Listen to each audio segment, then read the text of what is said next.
Dobro večer obema. Dobro večer. Najprej, gospod Horvat, vaš predsednik je ob sprejetju božičnice, ki je niste nasprotovali, dejal, da gre za slasičarno pred volitvami. Se strinjate z njim? Ja, se strinjam, pa še kaj drugega bi dodal, da gre pravzaprav za predvolilno podkupovanje. Gledajte, to ni sistemska rešitev. Mi smo seveda v Novi Sloveniji, ker pač zagovarjamo socialno-tržni model gospodarstva, je povsem normalno, da zagovarjamo dobre plače, nagrade delavcem za njihovo pridnost, prizadevnost, če seveda poslovni rezultati to dopuščajo. Tu v tej rešitvi pozdravljamo to, da je ta božičnica, ki se zdaj malo drugače imenuje, zimski regres, ampak to zdaj niti ni toliko pomembno. Pozdravljamo ta del, da dejansko se v te božičnice ne plačajo prispevki, kar pomeni, da zaradi božičnice ne bo višje pokojnine in da se ne plačajo davki. Ampak nekaj pa moramo tukaj priznati. Mi imamo v ustavi zapisano svobodno gospodarsko pobudo, ampak tukaj moramo ugotoviti, da tam, kjer se dejansko konča svoboda podjetništva, se začne prisila države. In tukaj govorimo o prisili države in to ni dobro. Kaj pravite na te argumente in tudi, da gre, če sem vas prav razumel, za podkupovanje? Ne drži.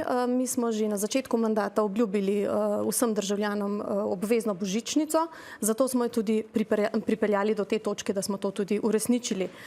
Ne drži tudi to, da prisiljujemo delodajalce. Dejansko je stanje v Sloveniji tako, da imajo podjetja čistega dobička zdaj že kar konstantno nekaj let 6,5 milijarde evrov na leto, kar pomeni, da bi vsa ta podjetja lahko že prej to izplačevala, pa niso. Edino, kar je meni še bolj pomembno, pa je tudi to, da je zadeva obvezna. To je v bistvu temelj za naslednja leta.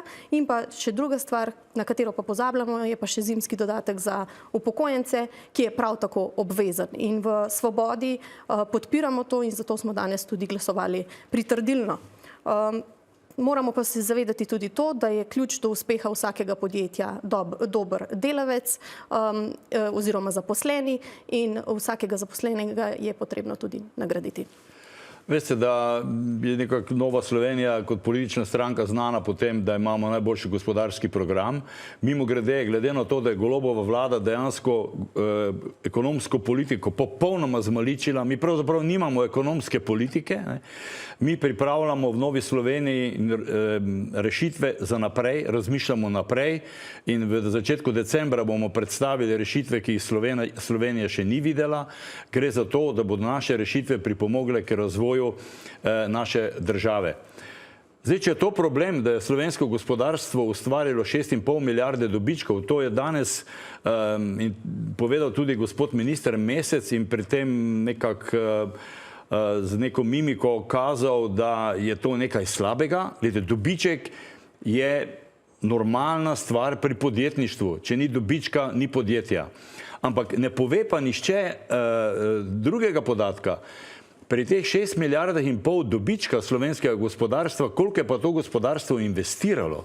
To je treba tudi povedati. Koliko? Imate ta podatek? Tega podatka nimamo, to sem ravno meseca spraševal.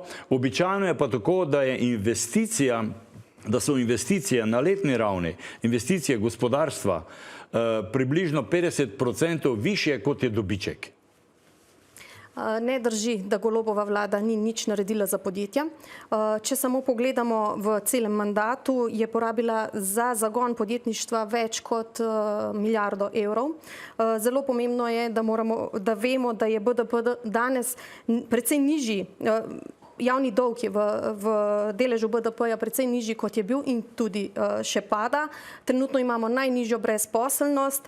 Podjetja, sem že povedala, so v vseh teh letih imele 6,5 milijarde dobička. In pa najbolj pomembno je še to, da so mednarodne bonitetne agencije nam zvišale oceno in sicer iz A na A+, kar pomeni, da smo ena izmed najboljših držav v gospodarstvu.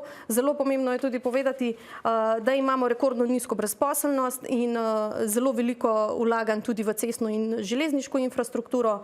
Govorimo o milijardah, do zdaj 3,4 milijarde, naprej še 2,3 milijarde. Dostopnost do javnih prevozov je večja. Plačno reformo smo spremenili, zakon o dolgotrajni oskrbi smo spremenili, pokojninsko reformo smo sprejeli in danes smo tudi zvedeli, da ne bo referenduma, kar pozdravljamo. Zdravstveno reformo imamo pod kontrolo in pa seveda tudi stanovanjsko reformo, tako da vlada doktorja Roberta Goloba gleda, če gledamo cel mandat, gleda na vseh področjih enako in tudi dviguje vse te stvari, ki jih prej sploh nihče ni dvigoval. No, če smo pri zdravstveni reformi, potem je treba povedati predvsem to, da je vlada doktorja Roberta Goloba nam vsem dala pravico, da se lahko postavimo v čakalno vrsto. Se pravi, nam je dala pravico do čakanja v čakalnici. Zdaj, kaj je ta vlada Roberta Goloba naredila pa za slovensko gospodarstvo?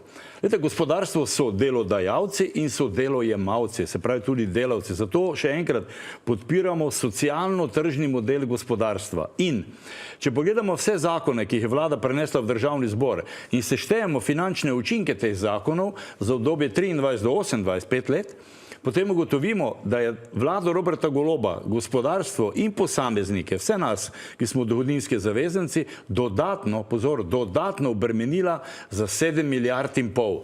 Za 7 milijard in pol. In še nekaj, kaj je povedal dr. Robert Golob na srečanju s slovenskimi gospodarstveniki?